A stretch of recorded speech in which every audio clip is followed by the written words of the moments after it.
জিলহজ মাসের 10 দিনের প্রথম 10 দিনের রাত্রের ফজিলত সম্পর্কে আলোচনা।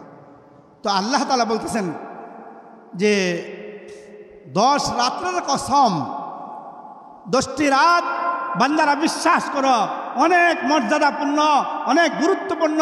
এই জন্য আল্লাহ তাআলা কসম খেয়ে বলতেছেন 10 রাত্রের কসম, আমার বান্দারা এই 10 রাত্র যদি কেউ ইবাদত করে আল্লাহ তাআলা ওই প্রত্যেকটা দিনে সারা দিন আপনি যে ব্যক্তি রোজা রাখবে এবং রাত্রেবেলা ইবাদত করবে, রাত্রেবেলা ইবাদত করলে লাইলাতুল কদরের সওয়াব আল্লাহ তাআলা দান করবেন। আর দিনের বেলা যখন রোজা রাখবে আল্লাহ তাআলা প্রত্যেকটা দিন, এই 10 রজনী প্রত্যেকটা দিনে আল্লাহ তাআলা এক বছর ইবাদত করার সওয়াব দান করবেন। সুবহানাল্লাহ। আল্লাহ তাআলা বলেন আল ফাজর, ফজরের সময়ের কসম খেয়ে বলতেছেন ওই সময়টা অনেক মূল্যবান, অনেক দামি সময়, ঠিক কিনা ভাই? অনেক দামি সময়, অনেক আরামদায়ক সময়, অনেক শান্তির সময়, অনেক ভালো লাগে সেই সময়টা। এরকম আল্লাহ তাআলা কুদরতি মৃদু হাওয়া বাতাস ওই সময় বইতে থাকে, রহমতের বাতাস বইতে থাকে, জান্নাতি বাতাস বইতে থাকে। যারা ফজর নামাজ পড়ার জন্যে এরকম মসজিদে আসে তারা সেই বাতাসটা তাদের গায়ে লাগে এবং তাদের কোনো অসুখ বিমার কমই হয়ে থাকে, ঠিক কিনা? আর যারা ওই টাইমে শুয়ে থাকে, ঘুমায় সময় কাটায় দেয়, ওই সময়ের সে রহমত বরকত থেকে সে বঞ্চিত হয়ে গেল। ওই সময়টা জান্নাতি পরিবেশের সেই সময়টা মৃদু হাওয়া সে আর পাইল না এবং বিভিন্ন রোগ বিমার তাকে আক্রান্ত করে ফেলে। যারা ফজরের সময় শুয়ে থাকবে তাদের রিজিকের বরকত কমে যাবে, এজন্য হায়াত কমে যাবে। ফজরের পরপর শোয়া এটা কপাল পরাদের লক্ষণ। এই জন্য ফজর নামাজ পড়ে কিছু আমল করেন, কোরআন তেলাওয়াত করেন, সূরা ইয়াসিনের আমল করেন, এরপরে ইশরাকের নামাজ পড়েন, এরপরে যা আপনি তারপরে ঘুমায়েন। ইশরাকের নামাজ দুই রাকাত করে 4 রাকাত কেউ যদি ইশরাকের নামাজ পড়ে এরকম আল্লাহ তাআলা ওই সারা দিনের জিম্মাদারি নিয়ে নেন। চিল্লিয়ে বলি সুবহানাল্লাহ, সুবহানাল্লাহ। সারা দিনের জিম্মাদারি আমার মালিক যদি নিয়ে নেন তাহলে আমার বিপদ আপদ কোনো দিক দিয়ে আসতে পারবে না, ঠিক কিনা? আর 2 রাকাত পড়লে আল্লাহ তাআলা একটি উমরা হজ, কবুল হজ করার সওয়াব আল্লাহ তাআলা বান্দার আমলনামায় লিখে দেন। সুবহানাল্লাহ। কেউ যদি ইশরাকের নামাজ পড়ে তার এরকম কর্মে যায়, কাজে যায়, চাকরিতে যায়, ব্যবসাতে যায়, আল্লাহ তাআলা তার ব্যবসায় চাকরিতে বরকত দান করবেন, রুজির মধ্যে বরকত দান করবেন। সুবহানাল্লাহ। আমরা ফজর নামাজ পড়ে সাথে সাথে ঘুমিয়ে যাব? কিছু আমল করব, কোরআন তেলাওয়াত করব, সূরা ইয়াসিন পাঠ করব, কারণ ওই সময়ের কসম আল্লাহ তাআলা কাটতেছেন। ফজরের কসম কাটতেছেন কারণ ওই সময়টা অনেক দামি, অনেক মূল্যবান আল্লাহ তাআলার কাছে। এই জন্যে এই আমলগুলা করে আমরা যদি কেউ শুইতে চাই এরপরে শুইব, ওই সময়টা অনেক মূল্যবান। এই জন্য নিজেও ফজর নামাজ পড়ব, আমার পরিবার পরিজন তাদেরকেও নামাজের জন্য ডাকব। এটা কল্পনাই করা যায় না। আমি নামাজ পড়ব, আমার পরিবার পরিজন নামাজ পড়বে না, এটা তো কল্পনাই করা যায় না। আল্লাহ তাআলা বলবেন কিয়ামতের দিন, মা সালাকাকুম ফি সাকর, মা সালাকাকুম ফি সাকর, ক্বালু লাম নাকু মিনাল মুসাল্লিন। আল্লাহু আকবার। আল্লাহ তাআলা কিয়ামতের দিন বলবেন, এই মিয়া, ফেরেশতারা তাকে প্রশ্ন করবে, কি ব্যাপার, জাহান্নামী হইলা কেন? আমরা যারা নামাজ পড়ে তাদেরকে মুসল্লি বলি, ঠিক কিনা? এই জন্য আল্লাহ তাআলা বলেন, মা সালাকাকুম ফি সাকর, কি অপরাধে, কোন অপরাধে আজকে জাহান্নামী হলে? সে বলবে, ক্বালু লাম নাকু মিনাল মুসাল্লিন, আমি নামাজ পড়তাম না ঠিক মতো, নামাজ আদায় করতাম না, না পারার কারণে আজকে জাহান্নামী হয়েছে। তাহলে যারা ফজরের নামাজ পড়ে না, শুয়ে থাকে, যারা ফজরের নামাজ পড়ে না, শুয়ে থাকে, তাদের অবস্থা কি হবে? গরু আল্লাহ পাকের শুকরিয়া আদায় করে, গরু আল্লাহ পাকের শুকরিয়া আদায় করে বলে, আলহামদুলিল্লাহ, আল্লাহ পাকের শুকরিয়া যে আল্লাহ তাআলা আমাকে গরু বানাইছে। আল্লাহ তাআলা ডাক দিয়ে বলেন, ও গরু, তুই আবার কোন নিয়ামতের শুকরিয়া আদায় করস? গরু বলে, আল্লাহ আপনি আমাকে গরু বানাইছেন, আমাকে তো কুকুর বানান নাই, এই জন্য আমি নিয়ামতের শুকরিয়া আদায় করি। সুবহানাল্লাহ, সুবহানাল্লাহ। কুকুর ডাক দিয়ে আল্লাহ পাকের শুকরিয়া আদায় করে। আল্লাহ পাক বলেন, কিরে কুকুর, তুই আবার কোন নিয়ামতের শুকরিয়া আদায় করস? আল্লাহ আপনি আমাকে তো কুকুর বানাইছেন, কুকুর বানাইছেন। কুকুরের মানুষ কত যত্ন নেয়, কুকুর মানুষ অনেক দামে কিনে নেয়। আমেরিকাতে মানুষের থেকে বেশি দামি মূল্যবান কুকুর। কুকুরের জন্য হাসপাতালও রয়েছে। নিজের বাচ্চাকে রেখে কুকুরের ছাউনিয়া কুকুরের বাচ্চা নিয়ে ঘুরে, নিজের বাচ্চা হাঁটে আর কুকুরের বাচ্চা নিয়ে কোলে নিয়ে ঘুরে, ফ্যাশন। মানুষ থেকে বেশি কুকুরের হাসপাতাল রয়েছে আমেরিকাতে। লক্ষ লক্ষ কোটি কোটি টাকা খরচ করে একটা কুকুরের জন্য। মানুষ খাবার পায় না, কুকুরের জন্য নিত্য নতুন তরু তাজা গোস্ত খাবার বিলি করতেছে, খাওয়াচ্ছে বড়লোক। এখন টাকা কোন কোন লাইনে ব্যয় করবে? ব্যয় করার তো জায়গা নাই। এই জন্য জানোয়ার আর হায়াওয়ান জানোয়ারের পিছনে খরচ করতেছে, আর মানুষ অনাহারে দিন একদম দিনপাত একদম করতেছে, মানুষ অনাহারে দিন যাপন করতেছে, ঠিক কিনা? কত কষ্ট করে চলতেছে আল্লাহর বান্দারা, আমার বন্ধুগণ। তো আল্লাহ তাআলা এরকম আল্লাহ তাআলাকে ডেকে, কুকুর ডেকে বলেন, আল্লাহ আপনার নিয়ামতের শুকরিয়া আদায় করি যে আপনি আমাকে কুকুর বানাইছেন। আপনি আমাকে তো শুকর বানান নাই, শুয়োর বানান নাই। আপনি আমাকে ইচ্ছা করলে নিকৃষ্ট প্রাণী বানাইতে পারতেন, আমাকে তো সেইটা করেন নাই। আবার শুকর আল্লাহ তাআলার নিয়ামতের শুকরিয়া আদায় করে ডাক দিয়ে বলে, আল্লাহ আপনার নিয়ামতের শুকরিয়া আদায় করি। আল্লাহ তাআলা ডাক দিয়ে বলেন, কোন নিয়ামতের শুকরিয়া আদায় করো? এবার শুকর বলে, আল্লাহ আপনি আমাকে তো শুকর বানাইছেন, আপনি আমাকে তো বেনামাজি বানান নাই। আল্লাহু আকবার, আল্লাহু আকবার। আপনি আমাকে তো বেনামাজি বানান নাই। শুকর তো জাহান্নামে যাবে না, বেনামাজি তো জাহান্নামে যাবে, ঠিক কিনা ভাই?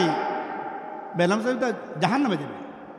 এই জন্য আল্লাহ তাআলা বলতেছেন, মা সালাকাকুম ফি সাকর ক্বালু লাম নাকু মিনাল মুসাল্লিন ওয়া লাম নাকু নুতঈমুল মিসকিন।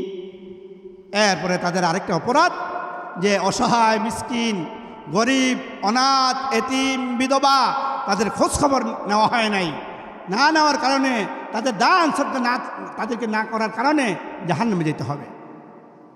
আমার বন্ধুগণ, তো যে কথা বলতেছিলাম, আল্লাহ তাআলা সূরা ফজরের কসম খেয়ে বলতেছেন, ওয়াল ফাজর। সেই সময়টা অনেক দামি, অনেক মূল্যবান। অনেকে ফজর নামাজ না পড়ে শুয়ে থাকে, এই জন্য এই কথাগুলো টানা। এরপর আল্লাহ তাআলা বলেন, ওয়ালায়ালিন আশর। 10 রাতের কসম খেয়ে আল্লাহ তাআলা বলতেছেন যে এই রাত্রগুলা অনেক দামি আল্লাহ তাআলার কাছে। যে আল্লাহ তাআলার বান্দা এই 10 রাত্র ইবাদত করবে, জিলহজ মাসের 10টি রাত্র যে ইবাদত করবে, আল্লাহ তাআলা প্রত্যেকটা রাত্র সবে কদরের রজনীর যেই সওয়াব, সেই সওয়াব আল্লাহ তাআলা বান্দা বান্দির আমল নামে লিখে দিবেন। সুবহানাল্লাহ। করব তো ইনশাআল্লাহ। এরপরে ওয়াশাফি ওয়াল ওয়াতর, জোর বেজোর দিনের কসম খেয়ে আল্লাহ তাআলা বলতেছেন যে লাইলাতুল, যে এরকম জিলহজ মাসের দিনের বেলা রোজা রাখবে, আল্লাহ তাআলা এক একটা দিনে এরকম এই যে রোজা রাখলো বান্দা বান্দি, রোজা রাখলো, এই রোজা রাখার দরুন আল্লাহ তাআলা এক বছর ইবাদত করার সওয়াব দান করবেন। সুবহানাল্লাহ। শুধু তাই নয়, যে আরাফাতের রজনী 9 তারিখে যে রোজা রাখবে, আল্লাহ তাআলা পূর্বের এবং পরের, আগের এবং পরের, আল্লাহ তাআলা 2 বছরের আগের এবং পরের গুনাহ খাতা আল্লাহ তাআলা অগ্রিম মাফ করে দেবেন। সুবহানাল্লাহ। এই জন্য আমরা নিজেরাও রাখবো, পরিবার পরিজনকেও বলবো ইনশাল্লাহ আমরা রাখবো, এই নিয়ত করে আল্লাহকে হাত তোলে দেখাই যে আল্লাহ আপনি আমাদেরকে কবুল করেন। আল্লাহ আপনার বান্দারা হাত তুলছে, আল্লাহ জিলহজ মাসের এরকম 9 তারিখ পর্যন্ত আমরা রোজা রাখবো। আল্লাহ তাআলা আমাদেরকে এই 9টি রোজা রাখার তৌফিক দান করে, সকলে বলে আমিন। হাত নামান। আমার বন্ধুগণ, আমরা রোজা রাখবো এবং রাত্রেবেলা ইবাদত করব। এরপরে ঈদের রজনী, ঈদের রজনীতে আল্লাহ তাআলা এক্সট্রা বান্দার জন্য সওয়াব রেখেছেন। কেহ যদি ঈদের রজনীতে ইবাদত করে, অন্য রজনীর তুলনায় একটু বেশি ইবাদত করে, আল্লাহ তাআলা যেই দিন সমস্ত অন্তর পচে গলে যাবে, সমস্ত অন্তর পচে গলে যাবে, ওই সমস্ত অন্তর পচবে না, গলবে না শরীর, যারা ঈদের রজনীতে ইবাদত করবে। চিল্লা বলি সুবহানাল্লাহ, সুবহানাল্লাহ। আমরা তো ঈদের রজনীতে দুনিয়াবি যায় ঝামেলা, কেনাকাটা, মার্কেটিং এরকম ব্যস্ত হয়ে যায়, ঠিক না? অনেক যুবকরা ওই দিন হাতে মেহেদি দেয়। হাতে মেহেদি দেওয়া যুবকদের জন্যে, বালেক পুরুষদের জন্য হারাম। কি ভাই? হারাম। এই কাজ আমরা ভুলও করবো না, করব? হ্যাঁ, কেহ যদি মাথা ঠান্ডার জন্যে এরকমভাবে বিভিন্ন কারণে, অসুস্থতার কারণে, কোনো কারণবশত এরকম মাথায় মেহেদি দিতে পারবে। দাড়িতে যদি কেউ মেহেদি দিতে পারবে, কিন্তু দাড়ি কালো করা যাবে না। কালো করা মানে কি? ধোকা দেওয়া। কালো করা মানে কি? ধোকা দেওয়া। বয়স হয়েছে, এখন কালো করে বাস যুবক সাজতেছে। এই জন্য কবি বলেন, কমর জুকা কি মেথাল কামানি হই, ও কমর জুকা কি মেথাল কামানি হই, কোই নানা হুয়া কোই নানি হই, কোই দাদা হুয়া কোই দাদি হই। কমর বাকায়াত, কেউ দাদা হয়ে গেছে, কেউ দাদি হয়ে গেছে, কেউ নানা হয়ে গেছে, কেউ নানি হয়ে গেছে, আর হেজা এরকম কালো হেজাব দিয়ে ডেকে রাখতেছে যে এখনও যুবক যুবতী রয়েছে, ঠিক না?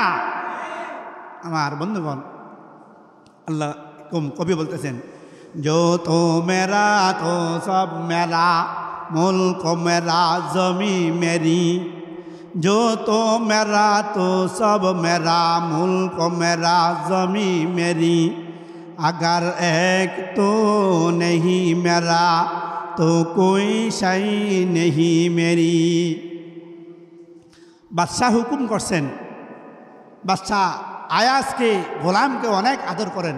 তো অন্য অন্য মন্ত্রী পরিষদরা হিংসা করে। হিংসা করা কি ভাই? কবিরা গুনাহ। হিংসা করা কি?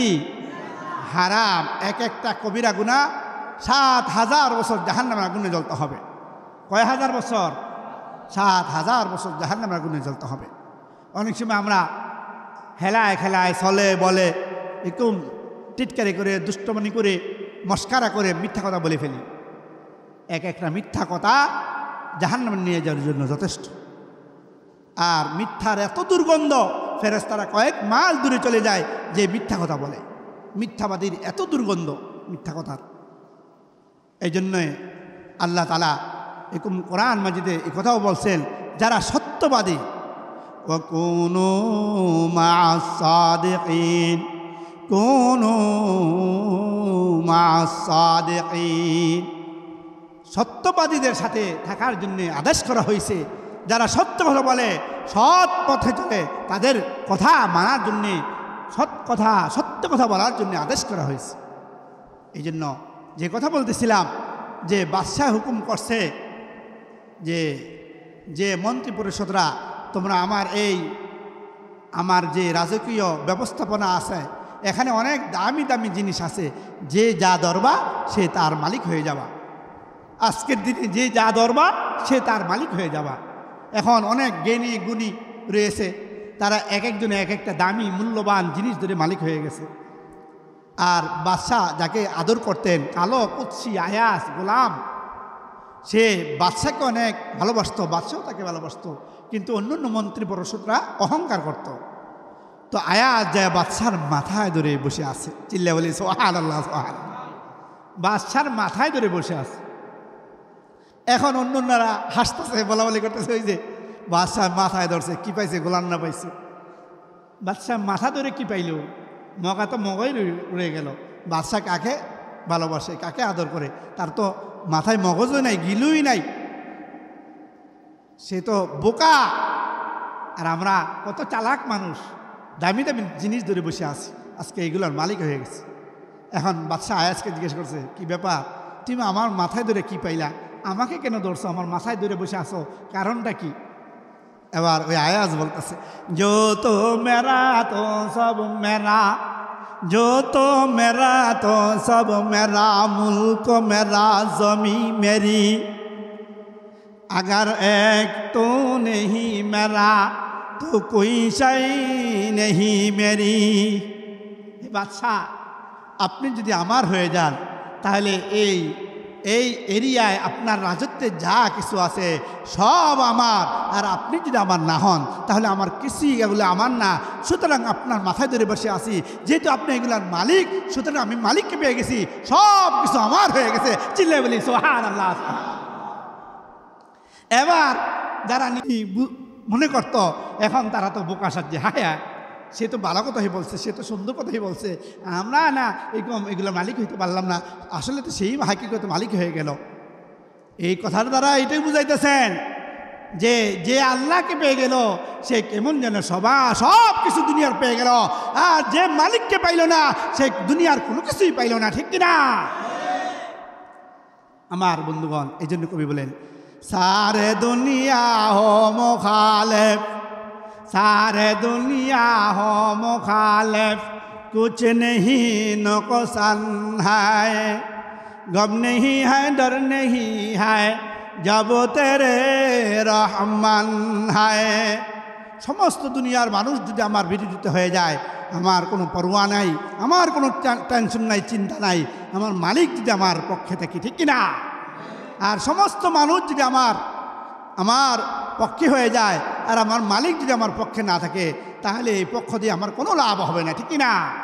এই জন্য আমার বন্ধুগণ, তো সামনে কুরবানি আসতেছে, এই যে হজের মাস আসতেছে, এই বর্তমানে হজের মৌসুম চলতেছে।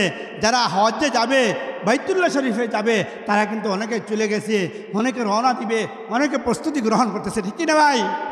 এই জন্যে অনেকের টাকা আছে, হজে যায় না, কারণ হজ যে একটা দামি আমল আল্লাহ তাআলার কাছে, একটি দামি আমল, যে আল্লাহর বান্দা যোগ্য আছে, যার যোগ্য আছে, টাকা আছে, সুস্থ, কোনো সমস্যা নাই। হজ কাদের উপর ফরজ?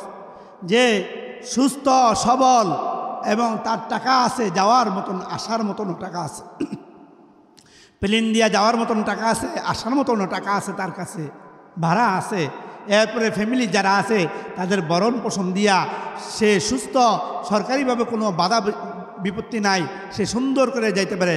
তবু সে কি করল না? এরকম ব্যক্তি হজ করল না। আল্লাহ রাসূল সাল্লাল্লাহু আলাইহি সাল্লাম বলেন, এমন ব্যক্তি সুযোগ পেয়েও যে হজ করল না, সে ইহুদি হয়ে মরুক, সে নাসারা হয়ে মরুক, আমার কোনো যায় আসে না। চিল্লায় বলি নাউযুবিল্লাহ, নাউযুবিল্লাহ। আল্লাহ রাসূল সাল্লাল্লাহু আলাইহি সাল্লাম যদি আমাদেরকে সেই দিন সুপারিশ না করেন, না চিনেন, তাহলে আমাদের এরকমভাবে জান্নাতে যাওয়ার কোনো সুযোগ থাকবে না। ঠিক কিনা ভাই?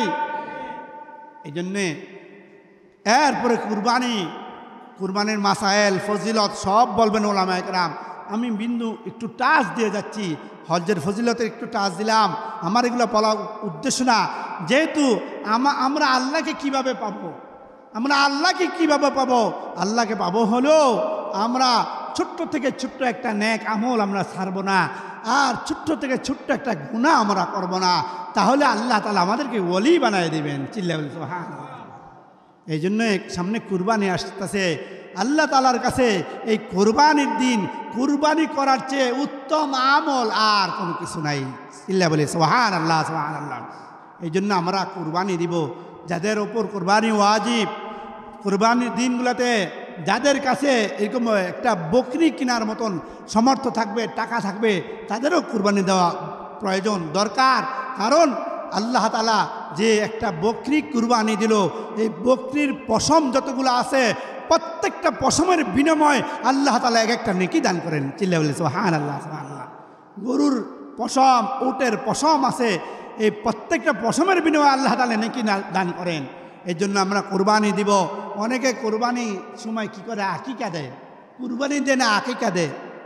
ওই সময় কুরবানি দেওয়া ওয়াজিব, যাদের টাকা আছে অর্থ আছে। এরপরে আপনি যদি আকিকা দেন আরেকটা পশু মিলাইবেন অথবা গরুতে আরেকটা নাম দিবেন। আকিকাও দিলেন, কুরবানি দিলেন। হ্যাঁ, চৌথ ফ্যামিলি হইলে এরকমভাবে আপনি কুরবানিও দিবেন, আকিকাও দিবেন সম্ভব হইলে।